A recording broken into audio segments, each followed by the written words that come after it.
Voilà, bien-aimés dans les seigneurs, je vous salue dans le précieux et puissant nom de notre Seigneur Jésus-Christ de Nazareth. Partout où vous êtes connectés à ces programmes en ce moment précis, ou peut-être vous nous suivrez un peu plus tard, que la paix du Seigneur soit le partage de chacun de nous en ce moment, au nom puissant de Jésus-Christ de Nazareth. Avant de commencer, nous voulons d'abord recommander ce moment entre les mains du Seigneur, demander et solliciter son assistance dans toutes nos maisons et en tout lieu où l'on suit ces programmes de ce jour. Prions tous ensemble au nom puissant de Jésus. Seigneur, nous voulons te dire merci et nous bénissons ton Saint-Nom, Père, pour ce moment précieux que tu permets à moi, ton serviteur, à tous tes enfants, à mes frères, à mes sœurs, qui sont connectés et qui seront connectés à ces programmes, Yahweh, de nous rapprocher de toi, de ton trône de la grâce. Parce qu'en ce jour, une fois de plus, Papa, tu as des très bonnes choses que tu veux encore nous communiquer. Et tu veux déverser sur chacun, Seigneur, les bénédictions que tu avais prévues pour chacun de nous en cette deuxième moitié, Seigneur, de la quinzaine de ce mois de mai 2026. Que toute la gloire te soit rendue à jamais, toi qui es digne de recevoir l'honneur, la gloire, la puissance, le trône, d'éternité en éternité, tu en es digne. Je déjoue tout le plan du diable, des sorciers, des satanistes, des occultistes, je le voue à l'échec au nom puissant de Jésus. Permets, Seigneur, à chacun de nous, ô Yahweh, de nous tenir véritablement devant ton trône et d'être bénis par le simple fait que nous soyons tournés vers toi. Selon qu'il est écrit, quand on tourne vers toi les regards, on est rayonnant de joie. Que ta grâce surabonde encore dans le cœur de chacun, dans le précieux et puissant nom de Jésus. Accorde-nous, Seigneur, l'entendement pour comprendre quelle est ta parfaite volonté pour nous, Seigneur, et surtout pour tous les peuples congolais de la République démocratique du Congo. Au nom puissant de Jésus, nous disons Amen. Nous bénissons les seigneurs pour cette grâce et opportunité qu'il nous accorde encore. Ensemble, nous puissions nous retrouver devant sa présence dans le cadre de notre programme spécial Lusako. Spécial Lusako d'aujourd'hui, je veux parler et à la fin, je vais prier pour chacun de nous et aussi nous aurons aussi le temps de prier pour notre pays, la République démocratique du Congo. Que le Seigneur se manifeste. Il y a des choses qui se passent en République démocratique du Congo et dans le monde entier, touchant la vie de la RDC, touchant l'avenir de notre pays. Des choses qui se passent, que ce soit aux États-Unis, il y a des réunions secrètes qui se font dans l'espace européen, les gens qui se retrouvent pour décider sur la RDC. Il y a des choses qui se font par les Européens, par des étrangers, et il y en a d'autres aussi par des Congolais. Mais nous voulons venir encore éclairer la lanterne de plusieurs qui auront la possibilité de nous suivre, et surtout, cela selon les plans divins, les plans de Dieu pour la République démocratique du Congo. Aujourd'hui, nous voulons parler de un ou deux points dans le plan de Dieu.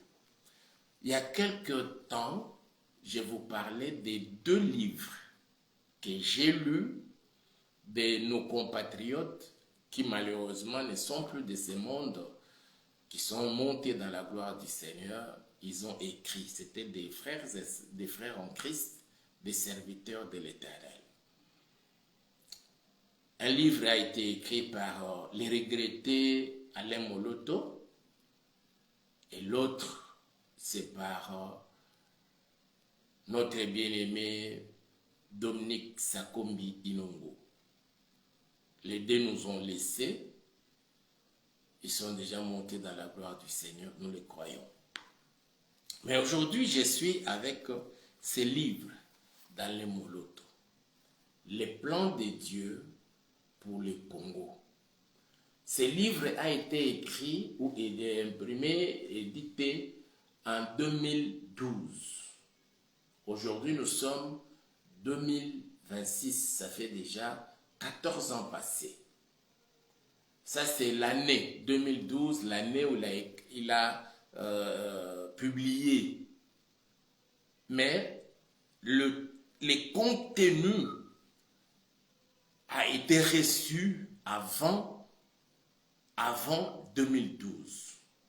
Je crois, oui, c'est 2012 ou 2010. Permettez que je vérifie.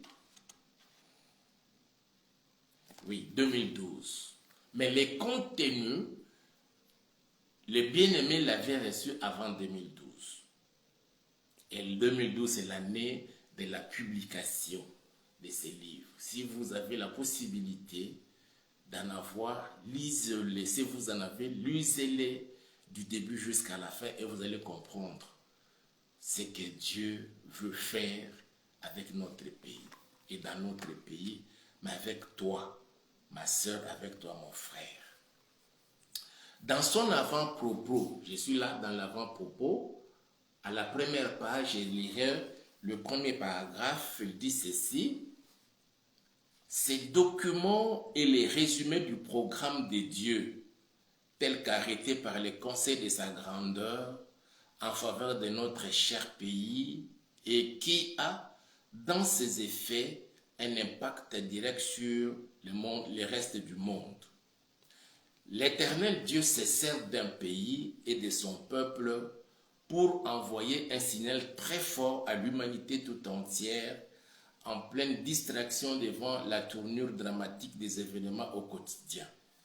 Les dirigeants du monde exaltent les génies de l'homme en espérant trouver loin de Dieu, dans la science et la technologie moderne, dans des programmes et colloques, dans des alliances occultes, la réponse aux vœux de leur peuple et aux préoccupations de leur gouvernement.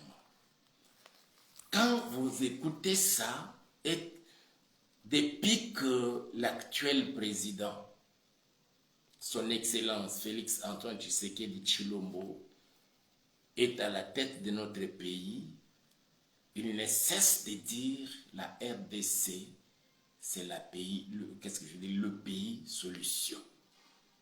Sur le plan environnemental, sur le plan technologique, dans tous les domaines, à cause de toutes les richesses de son sol et de son sous-sol, de ce que Dieu a enfoui sur le sol congolais.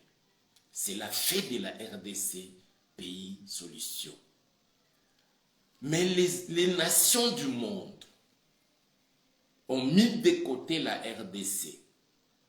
D'autres, c'était juste la RDC, ils devaient s'en servir pour venir piller ce que Dieu a mis dans notre pays pour répondre aux problèmes qui se posent dans le monde entier.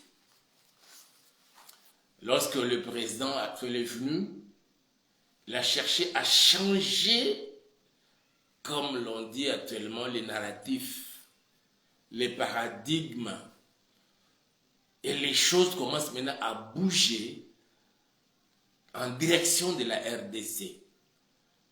Depuis son accession à la souveraineté et à la tête de ce pays, chaque fois qu'il a la possibilité de prendre la parole dans des grandes tribunes internationales, mondiales, africaines, il ne cesse de présenter la RDC comme pays solution.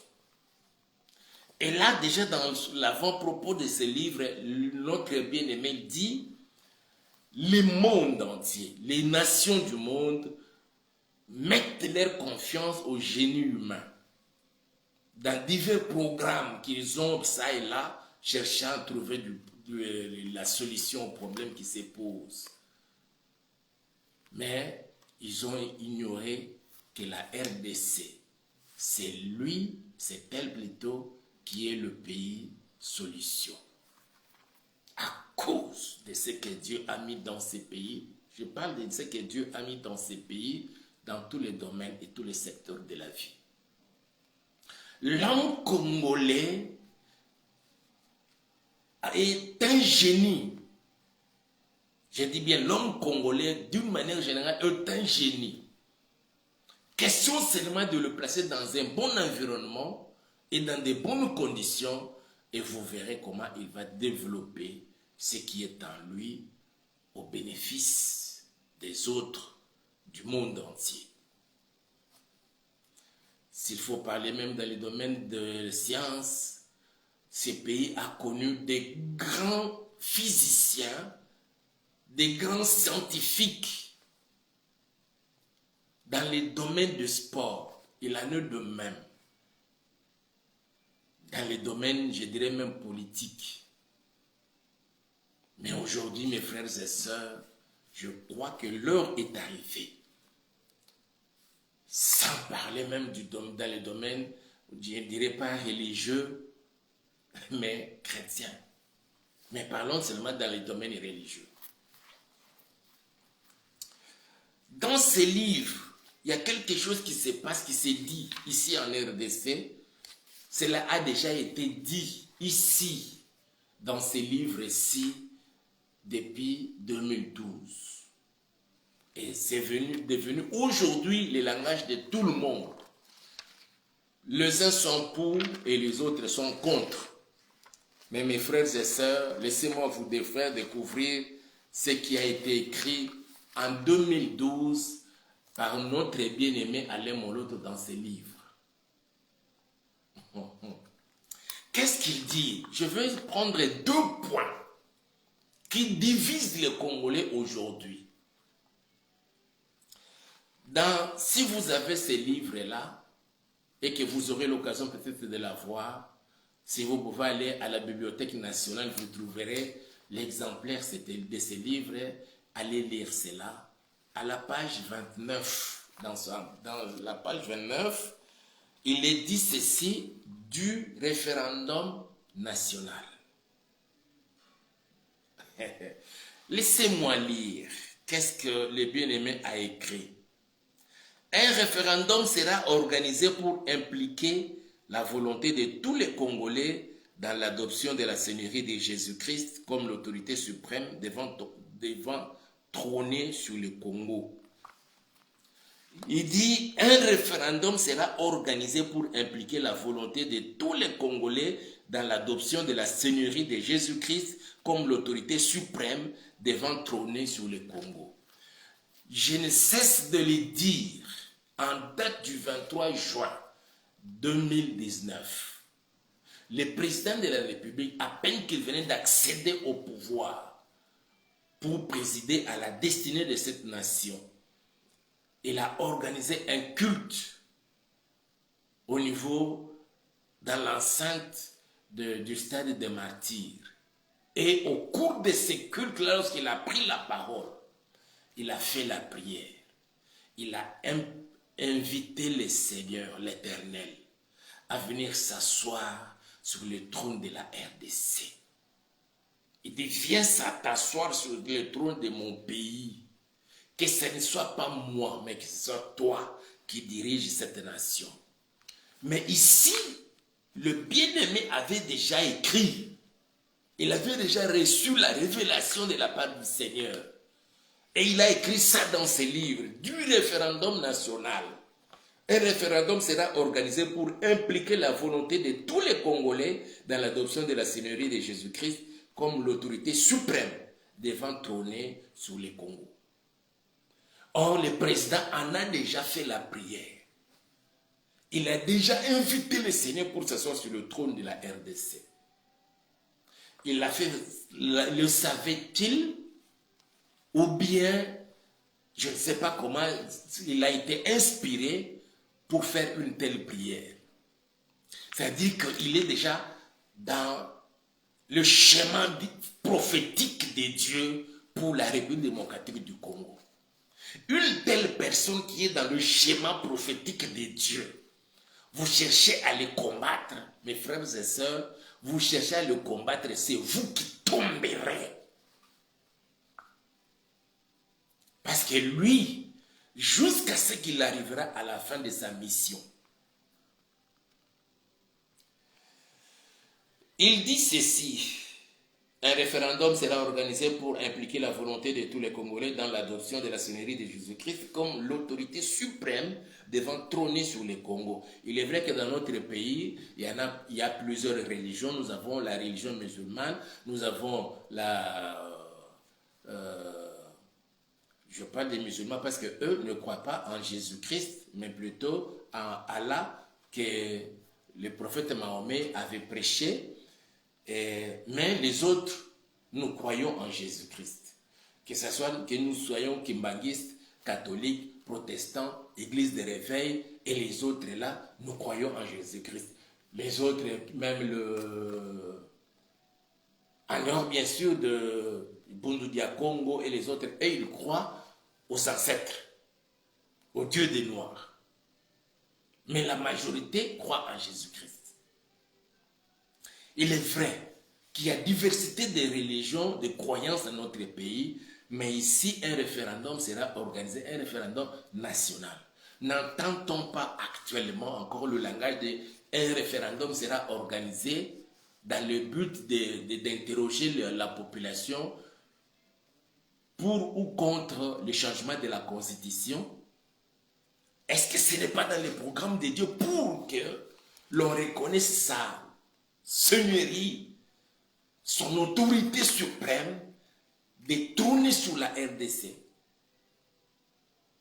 Je continue dans ce qu'il dit. Un référendum sera organisé pour impliquer la volonté de tous les Congolais dans l'adoption de la seigneurie de Jésus-Christ comme l'autorité suprême devant trôner sur le Congo.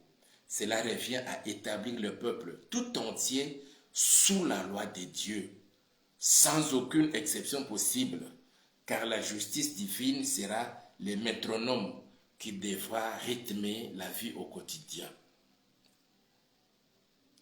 Si ce n'est pas la loi de charia, comme ça s'est fait dans d'autres pays, non. Le Seigneur est juste et vrai. Il n'impose rien à un peuple avec lequel il veut établir un solide partenariat et une puissante alliance. La persuasion, par l'action de son esprit, a toujours été, en ces temps de la grâce, son mode d'action, car la conviction collective constitue la main tendue d'un peuple qui fait recours à son règne. Waouh! Ça, c'est le bien-aimé Alain Moloto qui parla déjà en 2012 d'un référendum national. Toujours lui, qu'est-ce qu'il dit à la page 31? Il dit ceci, un sous-titre, une constitution révisée selon le modèle des Saintes Écritures. Depuis que le président est arrivé au pouvoir, l'actuel Fachi, à un moment, lorsqu'il a commencé à faire un peu de tournées à l'intérieur du pays, je crois, si pas qu'à Mbujima, et je crois Kananga, dans l'une de ces villes, il a parlé du changement d'une équipe qui devrait réfléchir sur soit la révision ou bien le changement de la Constitution. Toujours dans ces tournées, avant le Kassai, déjà au niveau du Kisangani, c'est la population qui réclamait le changement de la population qui réclamait le changement de la Constitution. À peine que le président a pris la parole, la Kisangani commençait à parler, la population scandait changement, changer la Constitution, changer la Constitution, changer la Constitution. Et c'est devenu maintenant le chant ou la chanson de tout le monde. Si je n'ai pas dit, ce n'est pas tout le monde, de presque la grande majorité de la population, pas la classe politique, de la population. Maintenant, Alain Moloto, dans son livre concernant la Constitution révisée sur le modèle des Saintes Écritures, qu'est-ce qu'il dit? Il dit, c'est la conséquence logique de la reconnaissance officielle de la seigneurie de Jésus-Christ dans notre pays. C'est, en effet, sur base de sa propre loi que sera bâti le règne de Dieu. Un règne de justice, de bonheur, de paix, de prospérité et de grâce. où l'équité et la droiture seront les socles du trône établi. Ainsi, la Constitution sera révisée conformément aux vœux manifestés du peuple.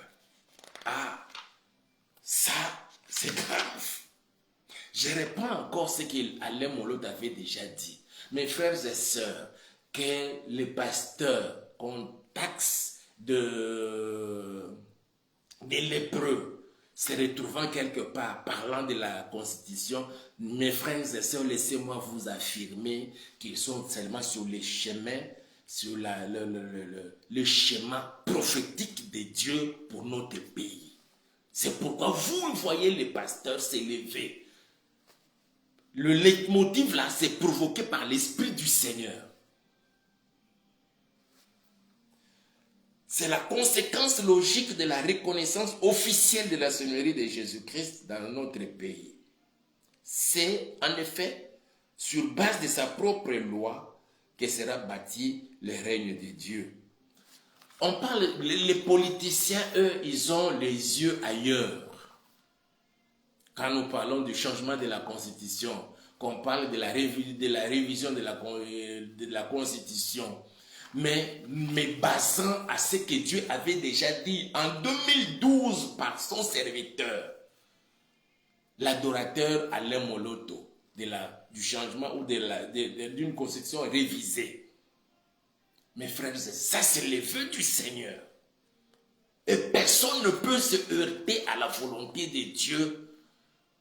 Qui que vous soyez, où que vous soyez, ce que Dieu a décidé de faire, d'accomplir pour son peuple, dans un espace géographique donné, le Seigneur finit toujours par l'accomplir.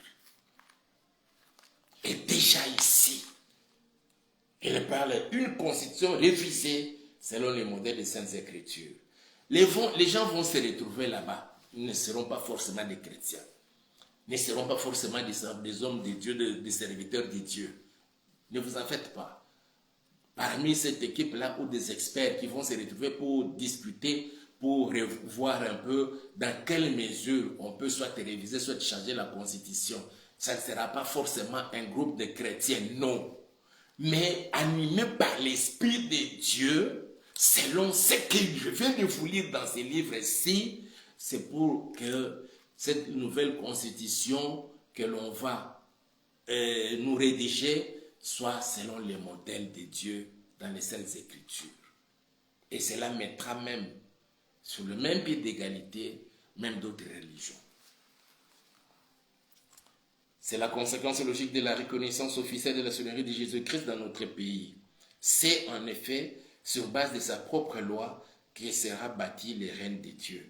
Un règne de justice, de bonheur, de paix, de prospérité et de grâce, où l'équité et la droiture seront les socles du trône établi.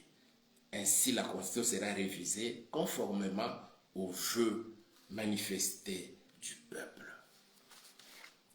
Il conclut dans cette partie, il dit ainsi la Constitution sera révisée conformément aux vœux manifestés du peuple. Même si vous vous acharnez, non, on veut changer la Constitution à cause de ceci, à cause de cela. Mais moi, personnellement, je me base à ce que Dieu a déjà dit dans son plan pour la République démocratique du Congo. Que nous tous soyons embarqués dans le train et faire la marche vers l'accomplissement de la volonté de Dieu dans notre pays.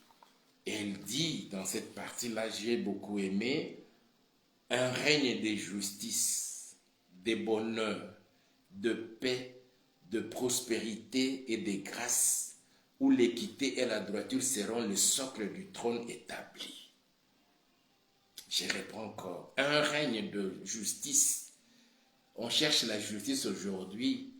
On n'aura plus, une fois que cela arrivé à se faire, nous n'aurons plus de magistrats corrompus, des juges, des avocats et les autres là, dans l'appareil de justice. il y aura des gens honnêtes.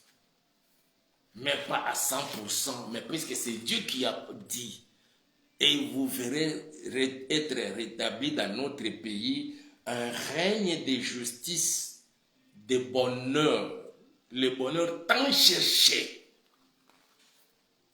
de paix. Cette paix perturbée par des cycles de guerre, provoqués par nos ennemis, même nos voisins les plus proches, le Rwanda, l'Ouganda et les autres. La prospérité et la grâce. Ce peuple retrouvera sa prospérité. Un pays très riche, mais avec un peuple pauvre. Mais cette fois-là, ça sera un pays riche avec un peuple prospère. La prospérité à tous égards. L'équité et la droiture seront les socles du trône établi. Ne veux-tu pas que ces choses arrivent dans notre pays, la République démocratique du Congo? De toutes les façons, cela n'implique pas notre force, mais plutôt la volonté de Dieu, qui se sert de certaines personnes ayant la signature dans ces pays et beaucoup plus reconnaître le souverain primaire qui est le peuple, de décider de son sort par un référendum national en menant jusqu'au changement ou à la révision de la Constitution pour que nous vivons ces choses. Voilà pourquoi, bien aimés, nous devons beaucoup prier pour notre pays, beaucoup prier pour le président de la République, parce que jusqu'à là, je vois que c'est lui qui a cette mission d'accomplir cela, le plan de Dieu en République démocratique du Congo. Et toi aussi, tu as la part des responsabilités dans cette action. Sois béni ma soeur, sois béni mon frère. Nous avons les yeux fermés et nous allons prier. Nous voulons te dire merci et nous bénissons ton Seigneur, Seigneur, pour ce que nous venons, Seigneur, de partager avec ton peuple. Ce que tu avais déjà révélé, Père, à plusieurs, mais tout particulièrement à notre bien-aimé Alain Moloto, avant même qu'il ne quitte ce monde pour entrer dans ta gloire. Père, dans ses visions, pendant ces moments d'intimité, de communion avec toi, tu lui avais révélé, Seigneur, ces plans que tu as pour notre pays, la République démocratique du Congo. Et nous voyons cela s'accomplir, Seigneur, depuis que ton fils, ton serviteur, le président de la République, son Excellence Félix Antoine Tshisekedi Tshilombo, est arrivé au pouvoir. À peine arrivé, Seigneur, au mois de janvier, lorsqu'il y a eu passation du pouvoir entre lui et son prédécesseur, au mois de juin, il t'a dédié ces pays. Il t'a invité à venir t'asseoir sur le trône de ces pays. Depuis leur Père, ton serviteur ne cesse de connaître des moments de combat. Oui, Père. D'ailleurs, dès les premiers jours, les jours même de la prestation de serment, il a été attaqué. Malgré cela, tu l'as soutenu. Et tu l'as soutenu jusqu'au jour d'aujourd'hui. Je te le recommande, Père. Garde-le dans ta main puissante, sa femme, ses enfants, toute sa famille.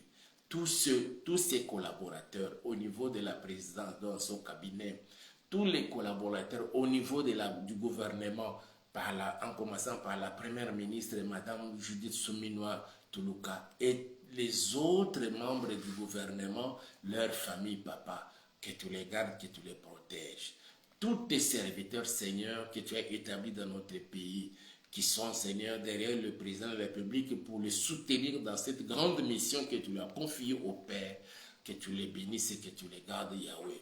Que les plans de l'ennemi, le plan du diable, qui veut que chaque notre pays soit tout le temps sous sa coupe, puisse échouer au Père, au nom puissant de Jésus. Mais que ton plan à toi, Seigneur, sur ton plan, s'accomplisse dans notre pays. L'heure est arrivée, Seigneur, pour que nous puissions vivre, Père, le rétablissement de ces règnes, ton règne à toi, dans notre pays, le règne de justice, de bonheur, de paix, de prospérité et de grâce, où l'équité et la droiture, Seigneur, seront les socles du trône établi. Nous te le demandons, Papa. Ces peuples ont tant souffert, et beaucoup plus nos bien-aimés dans la partie orientale, ô Dieu, dans le nord Kivu, dans le sud Kivu, dans le Maniema et ailleurs, Papa. Aujourd'hui, ça a commencé même à embraser la province, la grande province de Bandundu et une partie de Kinshasa, aussi de Congo central, avec les phénomènes Mobondo, avec les phénomènes Kuluna. Notre Père, notre Dieu, l'heure est arrivée, Seigneur. Manifeste-toi, toi qui es assis sur le trône de ces pays, Seigneur, fais régner ta paix. Manifeste-toi, Yahweh.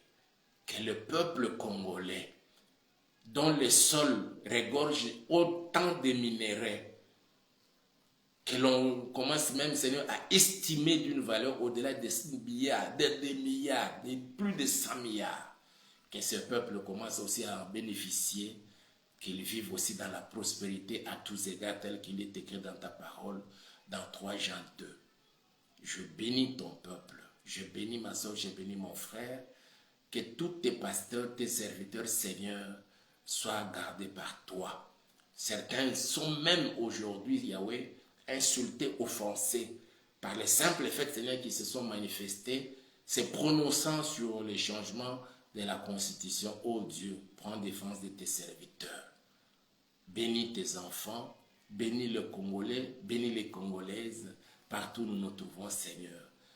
Puis viens, Seigneur, redorer les blasons ternis de notre pays, ô Dieu. Exauce la prière de ton serviteur. Prends soin de chacun de nous. Merci parce que tu exauces la prière et tu agis même au-delà de tout ce que nous te demandons. Dans les précieux et puissants noms de Jésus, nous disons Amen. Que la gloire du Seigneur soit dans vos vies, dans vos maisons, dans vos familles et dans tout ce qui vous appartient. Je vous aime. Aimez la vidéo, commentez et partagez-la avec un grand nombre de gens. Mais si vous ne vous êtes pas encore abonné à notre chaîne YouTube que nous avons intitulée Auberge de Vie, nous vous prions de vous abonner. Nous sommes dans le besoin, bien-aimés. Là où nous sommes, l'électricité n'est pas bonne. Nous avons besoin de renforcer même l'éclairage. Le Seigneur vous met à cœur de nous soutenir avec de belles ampoules pour avoir un bon éclairage. N'hésitez pas de le faire. Le Seigneur vous met à cœur de nous soutenir financièrement pour nous permettre de payer les loyers et d'autres factures et pourquoi pas arriver à acheter la parcelle pour Dieu. Vraiment, votre contribution sera la bienvenue et mon Dieu vous bénira. Le vôtre, Pasteur Hippolyte. Portez-vous bien. Dieu voulant, on se retrouve demain.